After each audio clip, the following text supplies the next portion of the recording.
Nathan Lane, you've had two great roles on TV this past season, and you're on the Emmy ballot for both of them, one dramatic and one comedy. Tell us how you came to be on a nice long arc on The Good Wife this season. Uh, they asked me. I had just gotten back from Chicago. I was doing the Iceman Cometh at the Goodman Theater there, and about a week later, after I had returned, they asked if I would be interested in doing this, and that it was starting rather quickly. I think someone else had been offered the role, and then at the last minute said no, and so. I had been asked once before to do the show and couldn't do it because of a conflict, and sort of regretted that because I love the show so much and the writing, and so I thought I should do this, and it was an intriguing role. When I had read the script, I thought this would be an interesting role for me, and so I hopped on board. You play Clark Hayden, and a lot of your scenes are with Christine Baranski and with Josh Charles. What was it like working with them on the show?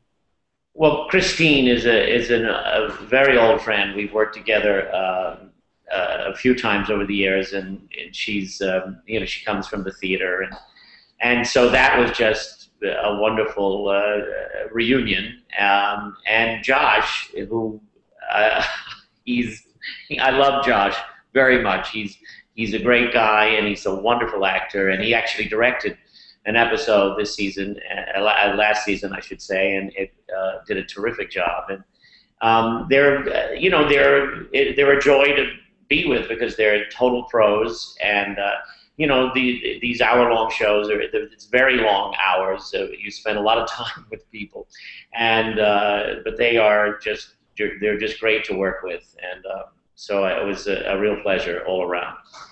We're an awards website, and I was looking at our prediction center earlier. It's a really big mass of statistics from journalists from around the country and our own editors and all the people that read our website, and they've got you ranked right now #1 as drama guest actor to win that Emmy this summer or this September. So well, this might be to death. I don't know what is. Ask Tom Hanks about the Tony Awards. That's right. I was going to say last year I had Matthew Perry ranked #1 for The Good Wife, and he wasn't even nominated. So he was great.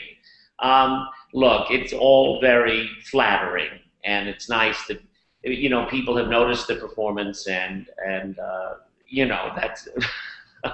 But I'm not going to put too much faith in all of this, but it's very nice, and I'm very happy because I had such a great time doing it, and if anything, it's just a real tribute to the writing, all Robert and Michelle and the entire staff. It's so smart and such interesting characters, and not just me, but Carrie Preston and that wonderful character she's created for the show, and Matthew Perry and Dylan Baker, an old friend of mine who's just brilliant as sociopath gentleman, and it goes on and on. They certainly have some of the best actors in the world have shown up to be guest stars. So it's very prestigious company to be in. Yeah, it seems like it's the top destination for guest stars these days on TV. Yeah, I think it's such a classy show, and I think just people are interested.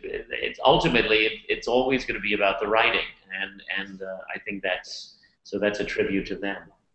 What about Clark Hayden? Tell us about this guy, because it's not a comedic role at all. I mean, he's very kind of buttoned down and straightforward, isn't he?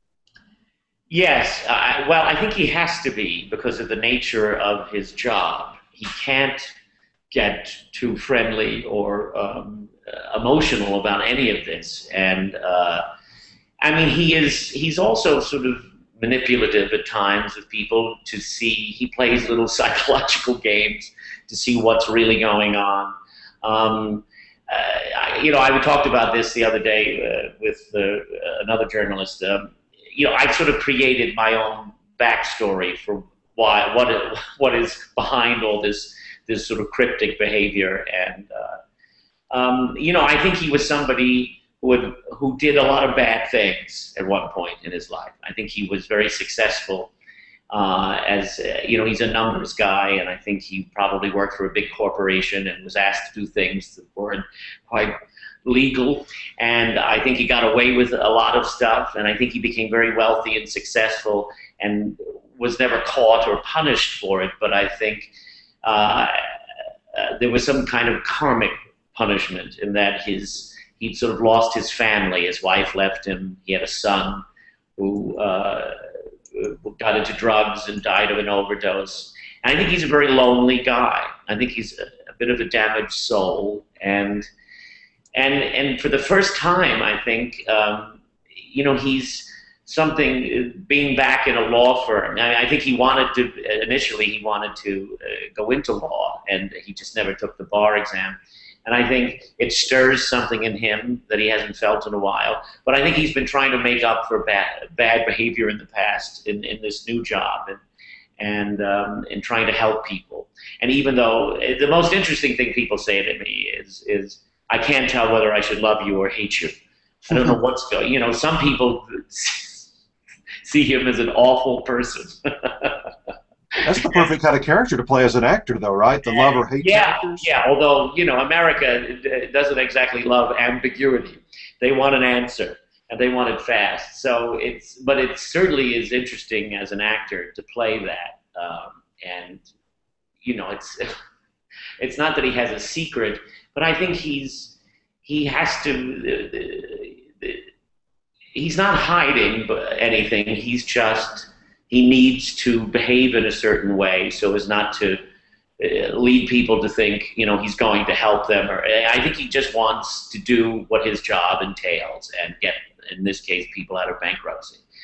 And so I didn't see him as a bad guy, although many people told me they did.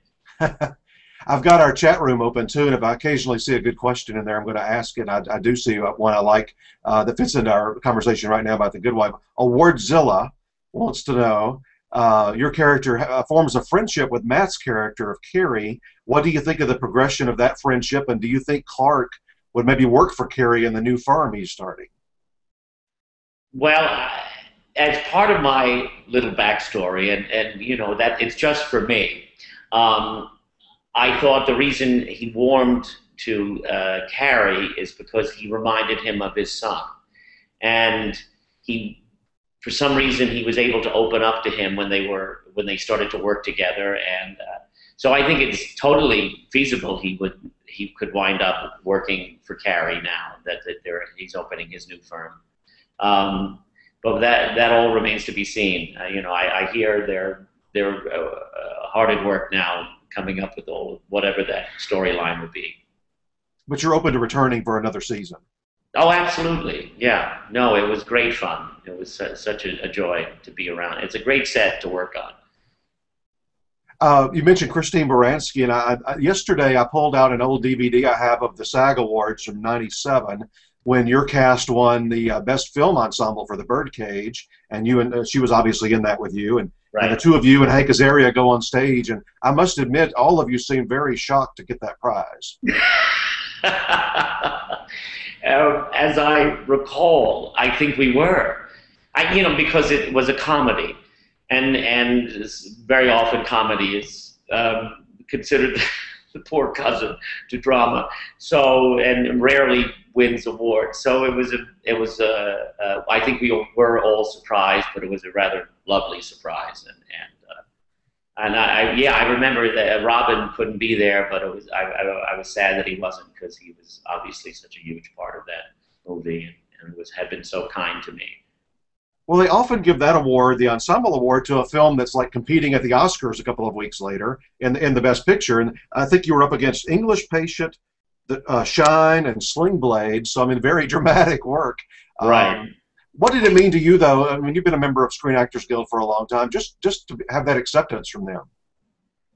Oh, it was wonderful. And look, it's that kind of movie. It's hard sometimes on a film.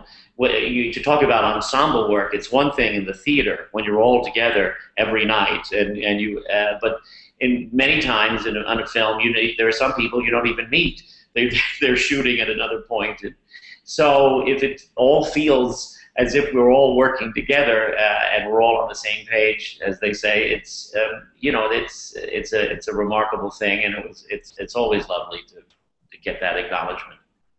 And Mike Nichols directed that film. He's one of the few people ever to win the what we call the EGOT, the Emmy, Grammy, Oscar, Tony.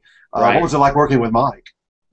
Oh, well, that's you know, that's just it was a dream come true. He's you know, was certainly a hero of mine, and he was you know, that again was sort of an accidental moment of casting where originally it was supposed to be Steve Martin and Robin Williams, and then Steve couldn't do the movie because of a conflict, and then Robin decided he wanted to play the other role as opposed to the part of Albert, and that part opened up, and my name came up, and you know, he came to see me in a play and said, "I want to talk to you about a movie," and then so it was just a great. I felt very fortunate to be invited to that party, and you know, it was a reunion as well for him with Elaine May writing the screenplay, and so to work with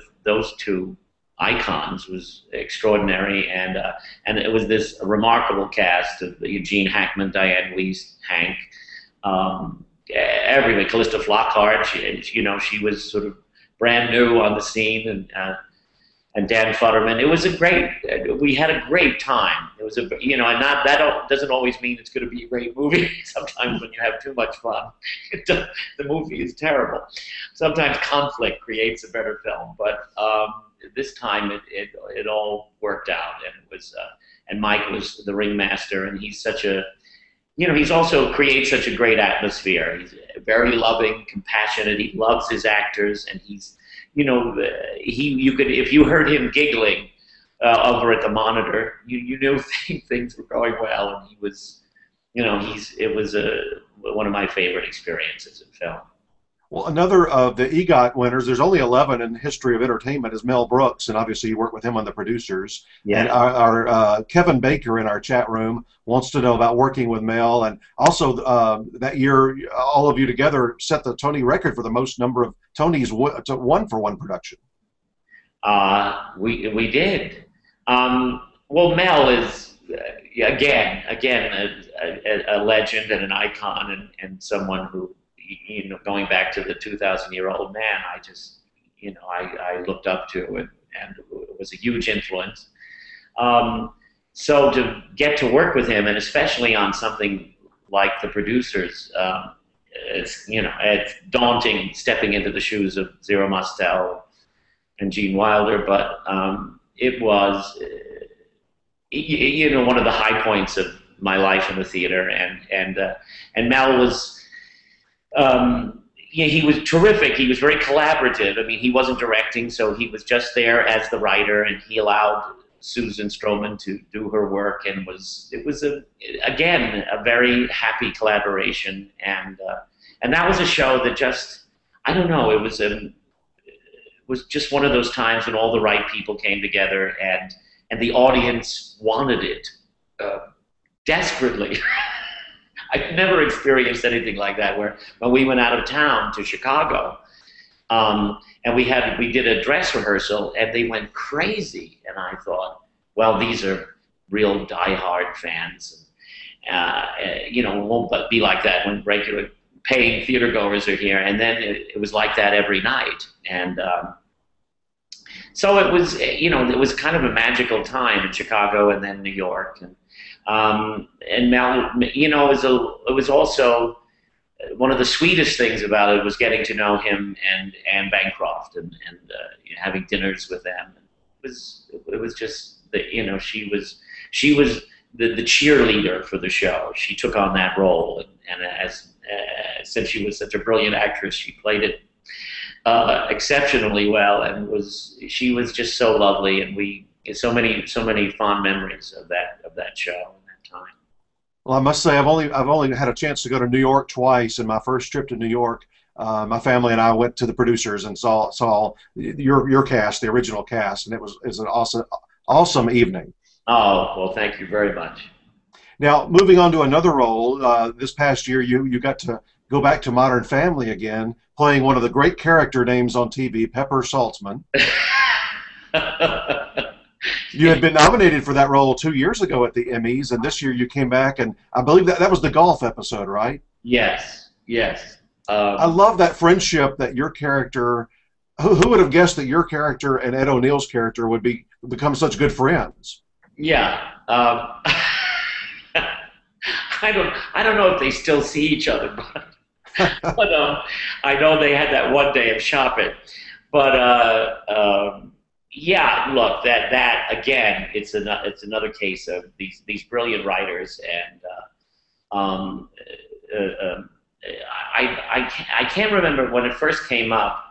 I think my old friend Jeff Richmond, who's one of the executive producers and writers there, might have suggested me for this. Or Pepper apparently was a character they talked about all through the first season as, you know, a great friend. That They did. They talked about him a long time, making it to the point of whoever was going to be cast in that role was going to have to live up to a lot of expectations. Yeah. Yes. And then you know, Steve Levitan, Chris Lloyd, they're, you know, I know both of them, and they're, you know, just brilliant. So look, it was a real gift, and it was great fun to be with. It's always great fun to be with that cast because they're impeccable comic actors, and it's just this last episode. What really broke me up was the whole finding out that the revelation that Pepper had a son. I believe Ed O'Neill said at one point, "Did he say son?" It was a Navy SEAL, no less, and that just Kyle. Anyway, it's always great fun to jump in there and be a part of that ensemble. I don't know if you saw an episode later in the season. You weren't in this episode, but Cameron's character, Cameron, played by Eric Stonestreet, admits to the family that you and he had a date at one point after Princess Diana's death on a cruise ship. Is that right? Yeah, he always tries to downplay that. That's right. It was just one date. It wasn't a long-term thing. I know. There's some, you know, I don't know, the story of Pepper. I haven't really built anything around that other than he obviously is very rich. He's got a lot of money. He lives very well, and there's a lot of costume theme parties too, right? Oh yeah, of course, yes. Yeah. I'm sure there's a spin-off somewhere in Pepper. I was just about to say that character could run his own show, right? Sure, why not? He might be too much to be the central character of a show, but Pepper and his son Kyle, that's a show right there. There you go. Kyle comes back from Yemen and lives with Pepper. Well, yeah, the possibilities are endless. The costumes alone, I'm sure when you go see the wardrobe department for that show, you can't wait to see what they've got in store for you next. Oh, they're so great, those people. Yeah. No, the first time especially, because I think the joke was he was having that Oscar wild and crazy brunch, and he showed up in a very appropriate outfit for that theme, but it just turned out that this was just his normal afternoon wear. Yes, we had a lot of fun picking out the golf outfit. No, they're so talented, though, all of the costume people. Well, before Modern Family, you had a couple of other Emmy nominations at the primetime ceremony. You were a guest star on Frasier and also a guest star on Mad About You. What do you like about coming in on a show as a guest star that makes that appealing to you? Well, it's just about the writing, and usually, you know, it's if you're a fan of the show, and it's just to get to be a part of something that's really special, like those shows were. Yeah, I mean, Frasier, I remember, you know, I had a great time with them, and Mad About You as well. They kind of Paul Reiser and Victor Levin, they kind of came up with stuff that would be fun for me to do, and it was just a joy. So yeah, it's just shows that you watch yourself at home, and then getting to pop in is great, a great privilege. I want to ask you about the Tony Awards for a moment. Your first nomination was '92 for Guys and Dolls. What did that one nomination do to kind of put you on the map in terms of the theater community? Well, it was that was a big show. It had not been. The last time it had been revived was, I want to say, 78 or 79. It was an African American production with that I believe Abe Burrows was involved with, and it hadn't been revived since. And so it was a big deal that they were doing it again on Broadway. It's such a beloved show, especially in New York, and certainly it always, when people list the 10 greatest musicals, it's usually at the top of it. So it was sort of a big responsibility, and there was a lot of pressure. But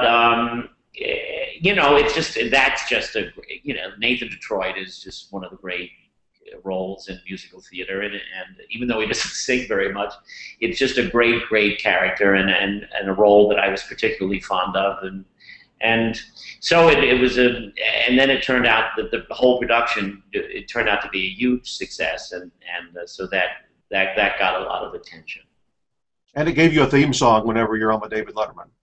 That's right. They always play good old Nathan. It's very nice. And then 4 years later, you finally win your first Tony for A Funny Thing Happened. What was it like that night when you win that first prize? Well, I believe I was hosting the show that night as well. So there was that. That took took your mind off a lot of whether you might win or not. It's a great honor, and it's such a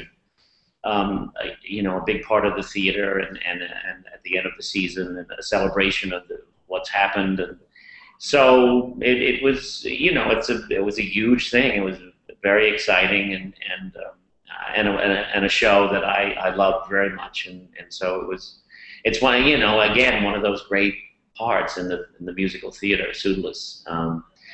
And another role played by Zero Mostel originally. So, and I had seen when I was in high school, I had seen the first revival of it with Phil Silvers, who was really probably the best Pseudolus I've ever seen.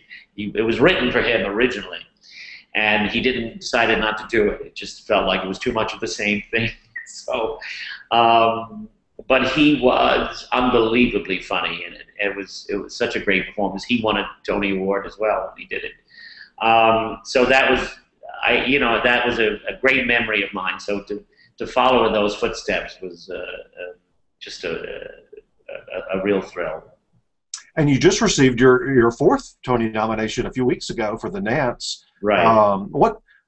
Tell us about that project. I mean, you're on Broadway right now with that still, right? Yes, I am. How much longer is that going on? We were extended to August 11th. Okay. What's it about? And somebody, Vinny in our forums was asking me to ask earlier in the week when we found out we were interviewing you. He asked me if you would comment on the fact that maybe that might become a movie at some point. Well, I think it would make a very interesting film. In fact, David Geffen, who came to see it, emailed me and was very complimentary and said he thought it would make a wonderful movie. It's a period piece. It's set in 1937 in the world of burlesque, in the twilight of burlesque. It's about the time that Fiorello LaGuardia, the mayor at the time, was trying to clean up New York because the World's Fair was coming, and he wanted to get rid of burlesque, and which had been a huge form of entertainment for years because it was so cheap. And many great stars came out of it: Burt Lahr, Phil Silvers, Abbott and Costello.